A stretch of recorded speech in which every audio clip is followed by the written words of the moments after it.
probably know someone who just bought a Japanese bike. Maybe they didn't say it out loud. Maybe they didn't want to, but they did. These weren't kids or influencers. They were veterans, ex-Harley guys, blue-collar riders, and they made the switch. Not for fun, but for survival. American motorcycle resale values have dropped by up to 50%. Imports are now dominating first-time buyer markets in more than 10 states. Even die-hard dealerships are rebranding. We're going deep into the data, the factory floors, and the politics behind the collapse, because the real question isn't why riders are switching anymore. What happens when the last loyal rider gives up too? Watch until the end to find out. The silent brand migration. They didn't come in to make a statement. They came in quiet. Older riders in faded denim, wheeling in bikes with 30 years of memory under the seat. You could see the patches on the saddlebags, the custom pipes dulled from road wear, the kind of wear you earn. And then they asked the question dealers hadn't heard in years. What can you give me for it? That's when everything shifted. These weren't young influencers or weekend rebels. These were Vietnam vets, retired welders, guys who'd flown the American flag on their handlebars, but they weren't trading for another Harley. They weren't even looking at Indian. They walked right past the V-twins and sat on something smaller, smoother, Japanese. What started as a trade-in became something else entirely.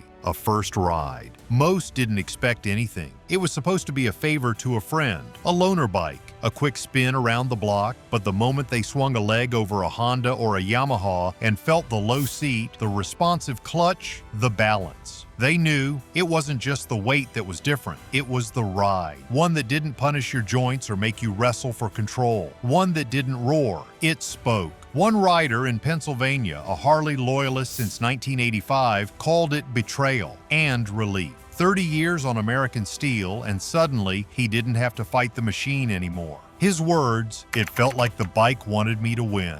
That moment, the moment the engine turned over, wasn't just mechanical, it was emotional. A choice that had always been about pride suddenly became about peace, comfort, safety. For many over 50, it wasn't about rebellion anymore. It was about riding without pain, owning without debt, living without the breakdowns, mechanical or financial. The shift didn't come with campaigns. No flashy billboards screamed, "Switch to Japanese." It happened in garages, at gas stations, in whispered conversations between old friends. One ride became two. Then came the trade-in. Then the sticker came off the helmet. And just like that, the American bike wasn't the default anymore. It was a memory. Loyalty didn't collapse in protest. It dissolved mile by mile in silence. Because when something easier, more dependable, and more affordable sits right there in the showroom, pride becomes a hard thing to finance. But while the streets were changing, the dealerships, once the beating heart of motorcycle culture, were beginning to flatline. And this time, it wasn't just about foot traffic, it was about survival. We've done the research and the shift is real. Japanese bikes are winning over American riders. Hit like if you're surprised and drop a comment on what you think will happen next. American dealerships are bleeding out. It started with skipped payments. Then came canceled orders. By the end of 2022, entire floors of unsold bikes were collecting dust inside once busy showrooms across the country. The worst hit areas? Middle America, regions where American motorcycle culture had once defined an entire way of life. Across the Midwest, the closed signs weren't just temporary, they were permanent. Financing departments began flagging inventory that had sat unsold for over 9 months. Dealerships that had once thrived on high-margin touring bikes were now buried under the weight of repossessed inventory, aging stock, and missed manufacturer quotas. Some dealers stopped answering their phones. Others quietly slashed prices just to generate a spark of interest. But the foot traffic wasn't coming back. One dealership in Indiana had been open for 37 years. It shut down with no press release. The last few bikes were picked up by a wholesaler for pennies on the dollar. The staff let go overnight. The owner forced into bankruptcy by a lease agreement he couldn't escape. While Japanese dealerships were offering buyers low-cost financing, fuel-efficient models, and maintenance packages that fit within a retiree's budget, American dealerships were stuck trying to sell history. And history wasn't paying the bills. The bleeding wasn't limited to sales floors. Service departments began scaling back. Mechanic hours were cut. Accessories stopped moving. Some shops turned to use Japanese bikes just to stay alive. Unthinkable even 5 years earlier. But none of this was accidental. The market wasn't failing randomly. Japan had planned this. And just as dealerships collapsed and riders flipped allegiances, another player was stepping into the game. And this one wasn't Japanese. It was political. From helmets to highway tools, we put the good stuff in one place. Check the links in the description. The supply chain that took over America. It did not begin with a factory or a showroom, it began with a warehouse. Long before dealerships started switching brands or American bikes began collecting dust, Japanese motorcycle manufacturers were quietly laying the foundation for a domestic takeover. They were not shipping bikes across oceans. They were building pipelines that fed directly into American infrastructure, and most people never saw it. By the early 2010s, Japanese brands had already started embedding themselves inside the U.S. logistics system. Tier 2 suppliers were quietly signing multi-year deals with Kawasaki and Suzuki. Forklift operators in Illinois were unloading crates stamped "Made in America," but the parts inside were for Hondas. It was a stealth strategy with brutal efficiency. And it worked because it did not look like a threat. It looked like economic development. Local governments rolled out tax incentives to attract foreign investment, not realizing that many of these plants were not building cars. They were laying down the roots for full-scale motorcycle production. Kawasaki set up critical operations in Missouri. Yamaha inked supplier deals across the Southeast.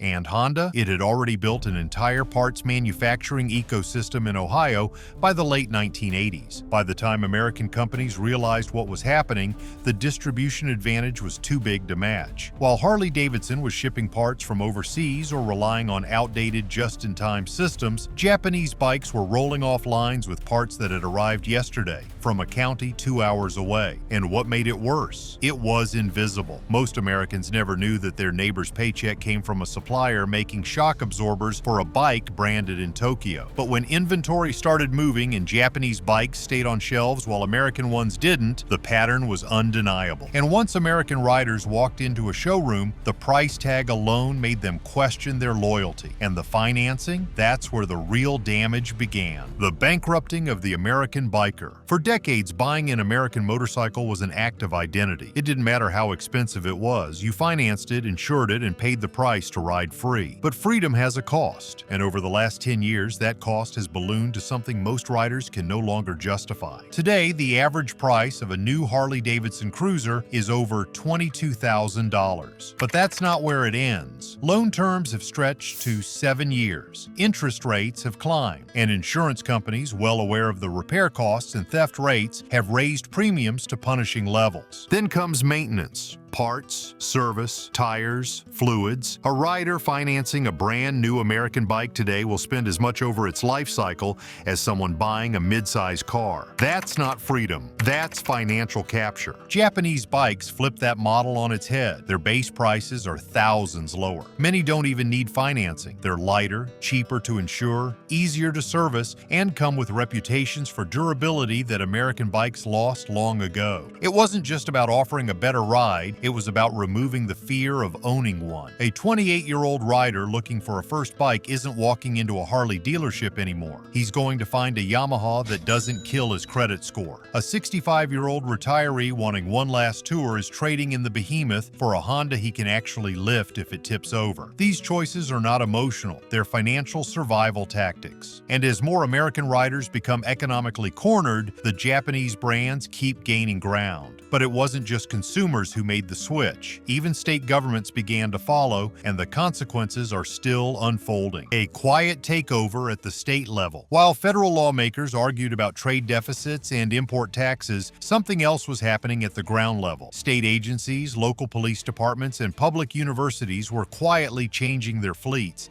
and Japanese motorcycles were filling the gaps. It didn't start with flashy deals or press releases. It began with a budget meeting. A state trooper division in Texas compared maintenance logs between their American cruisers and a fleet of Honda STs acquired on trial. The cost difference was staggering. Fewer repairs, longer service intervals, better mileage, and officers actually preferred riding them. That report made its way to procurement offices. From there, it spread. California Highway Patrol ran pilot programs with Yamaha. Utility departments in Arizona tested Kawasaki dual sports. By the time anyone asked questions, half the regional fleet contracts had already switched vendors. American brands were too distracted. While Harley was fighting off bankruptcy rumors and lobbying for federal protections, Honda was shaking hands with state buyers and offering better warranty terms. The political optics were bad, but the math was bulletproof. Why spend $30,000 on a domestic cruiser when a $15,000 Japanese bike could do the job better and last longer? Some states did it in silence. Others rewrote their procurement rules to allow internationally assembled vehicles with US-based suppliers. In plain terms, they opened the gates and Japan walked right in. It wasn't an invasion, it was a slow-motion annexation. And now that the fleets have changed and the maintenance contracts are locked in, the shift isn't temporary. It's institutional, because once a government switches vehicles, they don't switch back. But the people on the factory floor, they saw this coming first, and their reaction will change the entire labor landscape. Harley executives went into emergency mode. Inside Harley-Davidson's headquarters, the mood was far from the leather and chrome swagger that once defined the brand.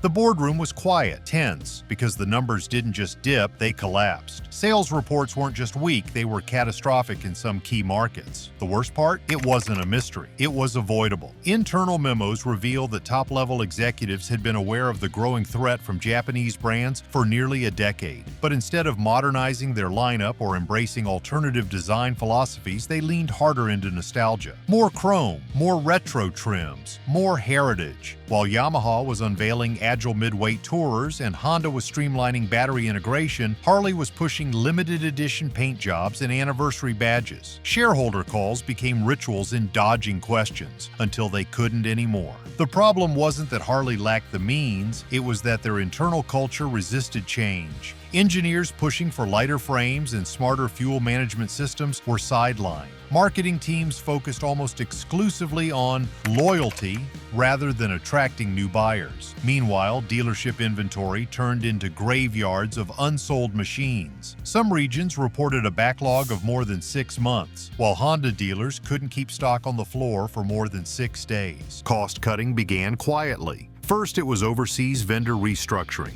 Then came layoffs, followed by aggressive incentives that quietly undercut long-term margins. But none of it was enough. Because what Harley had lost wasn't just market share, it was time. Time to evolve, time to fight back, and that window had already closed. But while Harley scrambled to clean up the mess, something even more coordinated was happening overseas, and it made everything worse. Japan's Big Four just went for the kill. For decades, Honda, Yamaha, Suzuki, and Kawasaki competed like gladiators. They battled for performance, innovation, and dominance, not just against the West, but against each other. But something shifted. In the last 5 years, these giants began converging, not as a single alliance, but as a shared strategy. The goal wasn't to beat each other, it was to eliminate the American foothold. Instead of flooding the market with overlapping models, the Japanese manufacturers began segmenting their releases. Honda focused on hybrid touring and reliability. Yamaha doubled down on urban performance and smart tech integration. Suzuki quietly conquered middleweight categories with price point precision. Kawasaki, meanwhile, staked its name on aggressive styling and raw torque. Every brand took a slice and left nothing for Harley or Indian to claw back. They began sharing certain suppliers, aligning safety technologies,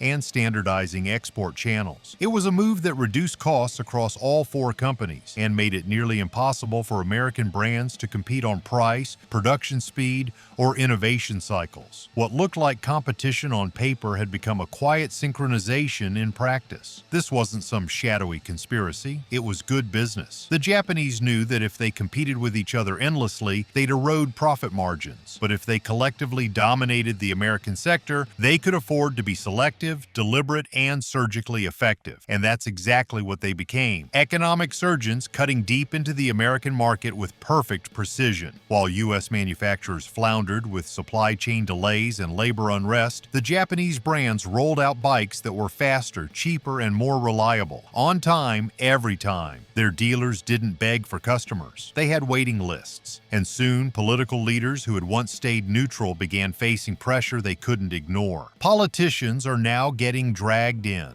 For months, Lawmakers brushed off the motorcycle collapse as an isolated trend. That's retail. That's the market. But then came the job losses. First in the dealerships, then in parts suppliers, then in assembly plants. Mayors in Wisconsin, Alabama, and Missouri began fielding desperate calls from factory managers. State revenue projections had to be adjusted. Unemployment benefits surged in pockets once bolstered by American motorcycle production. Governors who had proudly touted Made in America manufacturing as part of their campaign platforms now found themselves at podiums explaining why their districts were full of shuttered service centers and laid-off mechanics. And when Harley began quietly closing service departments in rural locations, the backlash was immediate. Local officials started demanding meetings. Congressional aides began drafting memos. Some lawmakers called for tariff adjustments or stimulus for domestic motorcycle manufacturers. Others proposed tax credits to keep small dealerships afloat, but none of it moved fast enough. The damage wasn't theoretical anymore. It was visible. Abandoned shops, for sale signs, union protests, and behind it all, the rising tide of imported bikes rolling off Japanese ships and into the hands of American riders. Behind closed doors, political strategists acknowledged the real problem. This wasn't just about motorcycles. It was about cultural identity, jobs tied to a brand, tied to a lifestyle. The bikes may have had engines, but the real fight was about perception. Who's American, who's not, and who's winning? And as politicians scrambled to react, the public began asking a much darker question. If American motorcycles are dying,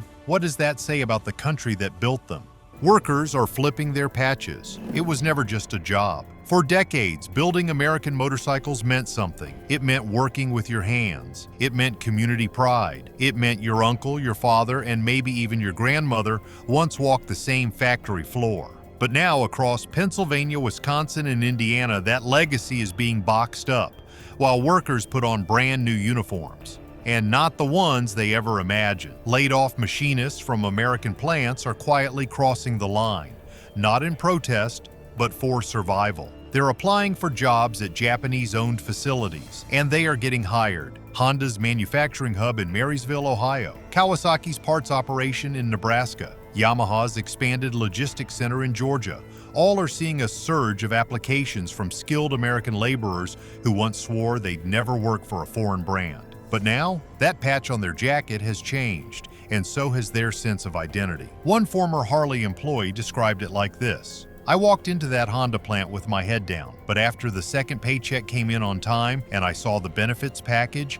I stopped apologizing." That's the trade happening across America. Loyalty is being exchanged for dependability. Brotherhood replaced by direct deposit. And it's not just a matter of employment, it's a cultural rewrite. These workers used to ride the bikes they built. Now they assemble machines they would have mocked just 5 years ago. But when rent is due and healthcare is on the line, heritage becomes a luxury no one can afford. As one union leader bitterly admitted, "We didn't just lose jobs, we lost the flag we used to wave." And that's when a bigger threat entered the picture, because the shift in labor was just the first domino. The next, global retaliation. But the political blowback was just warming up. The trade war is about to explode. Tariffs used to be just headlines, distant policy squabbles that only economists cared about. Not anymore. Now they are front-page news in towns where factories have gone dark, and every Japanese bike that rolls into a U.S. port feels like a slap in the face to laid-off workers.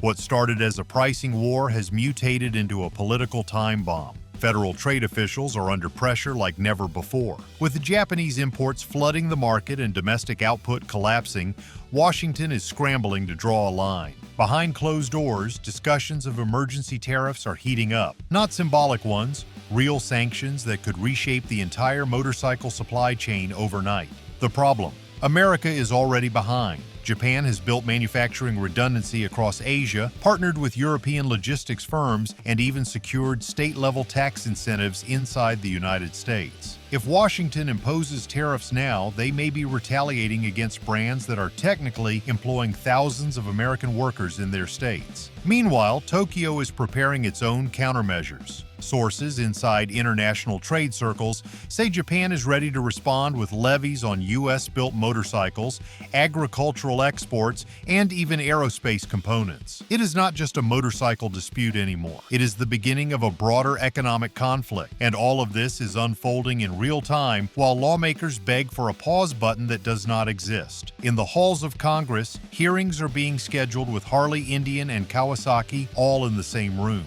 That has never happened before. But when the stakes involve national identity and foreign manufacturing dominance, strange alliances start forming. For the average rider, though, all this policy warfare is happening in the background. What they care about isn't tariff code, it's their bike, their garage, and their wallet. And when they look around, they're seeing warning signs that hit a lot closer to home. What this means for riders like you. The brand you ride used to mean pride. Now it might just mean higher costs. Riders across America are waking up to the quiet consequences of the shift in power. Because while headlines scream about trade wars and executive resignations, everyday bikers are left wondering what happens to them. The first shock? Insurance premiums. Multiple carriers are raising rates on American-made motorcycles, citing lower resale values, limited parts availability, and future servicing challenges. That bike you bought for $28,000 2 years ago, you might be lucky to get $16,000 if you sell it today. And next year, maybe $12,000. Dealers are already adjusting their trade-in values. Mechanics are stocking fewer American parts. And for those who finance through legacy programs tied to Harley or Indian's internal banks, the interest rates on new loans are no longer competitive. In fact, some riders are now upside down on their notes and thinking about switching brands just to start fresh. There's also the issue of availability. As U.S. plants close and supplier contracts vanish, riders are waiting longer for essential components. Brake systems, engine parts, even tires specific to certain cruiser models are now being shipped from overseas or discontinued altogether. And perhaps most jarring of all, Japanese brands are making it easier than ever to switch. Loyalty incentives, zero-interest financing, and free maintenance packages are being offered to riders who trade in an American bike for a Japanese one. It is not just a price advantage, it is a psychological campaign. For many, the writing is on the wall.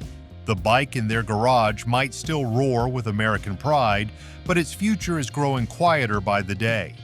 And as they stand at the edge of that decision, one thing becomes clear. This isn't just about what to ride, it's about what kind of rider you still get to be. That brings us to the final chapter in this story.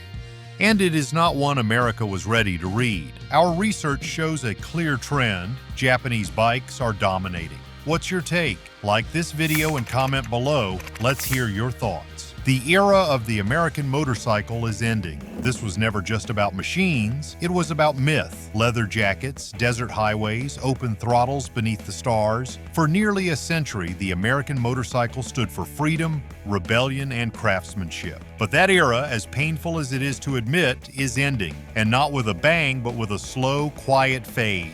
The symbols still exist. The Harley badge, the Indian logo, the roaring exhaust note. But they no longer lead the industry, they follow it. While Japanese brands invest in research, electrification, smart safety systems, and supply chain integration, American companies have struggled to innovate past the legacy of their own image. Cultural historians are already calling this moment a turning point. The exports are declining. Factory tours are shutting down. Even bike rallies in iconic locations like Sturgis and Daytona are seeing a rise in Japanese brand tents and demo rides. The American motorcycle is no longer the centerpiece. It is now one of many. For a younger generation, riding is not about rebellion, it is about efficiency, reliability, and access. And that shift in values has opened the door for Japanese bikes to redefine what it means to be a motorcycle rider in the United States. Longtime riders are mourning the change. They speak of old friends, gone brands, and an era when bikes were built not by robots,